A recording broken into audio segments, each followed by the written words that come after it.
டெல்லி செங்கோட்டையில நடந்த car blast வந்துட்டு நம்பள்ல ஒருத்தர் தான் காரணம்னு சொன்னா உங்களால நம்ப முடியுதா? அந்த நம்பள்ல ஒருவர் எப்படி நம்மளுக்கு எதிர்ப்பாவே திரும்பி இப்படி ஒரு செயல்ல இறங்குனாரு? யோசிச்சு பாருங்க. அவரு வேலைகள்ல வந்துட்டு ஒடுக்கப்பட்டிருக்கலாம். இல்ல சமுதாயத்துல வந்துட்டு அவரு சமத்துவம் பார்க்காம இருந்திருக்கலாம். இல்ல அவர் குடும்பத்தாலயோ, இல்ல நண்பர்களாலயோ விரும்பப்படாம இருந்திருக்கலாம். எதுவா வேணா காரணமா இருந்திருக்கலாம். ஆனா அது நீங்களும் நானும் நினைச்சிருந்தா அத தடுத்திருக்க முடியும். யோசிச்சு பாருங்க. நம்ம ஒருத்தர வேலையில பார்க்குறோம். அவங்கள எதுக்காவது அப்ரிஷியேட் பண்ணலாம். இல்ல காம்ப்ளிமெண்ட் பண்ணலாம். அவங்க அதுக்காக சந்தோஷப்படுவாங்க. மோட்டிவேட்டடா இருக்கும் அவங்களுக்கு வேலைக்கு வரதுக்கே. பப்ளிக்ல யாரோ பார்க்குறீங்க. அவங்கள ஈக்குவலா ட்ரீட் பண்ணுங்க. அவங்களுக்கு அது தைரியத்த குடுக்கும். நம்ம ஃபேமிலி மெம்பர்ஸ் யாரா இருப்பாங்க, இல்ல நம்ம ஃப்ரெண்ட்ஸ் சர்க்கிள்ல இருப்பாங்க. அவங்கள ஒளிவு மறைவு இல்லாம நேசிப்போமே! அவங்களுக்கு ஒரு நம்பிக்கை வரும் வாழ்க்கையில. நமக்காக இருக்காங்க இத்தன பேர் அப்டின்ட்டு.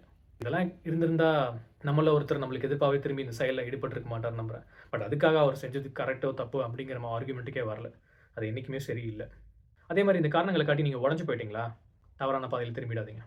இத பத்தி அதிகமா பேசுவோம், அதிகமா பேசுவோம், அதிகமா கேட்பாங்க, அதிகமா கேட்க யோசிப்பாங்க. செயல்ல பார்க்கலாம்.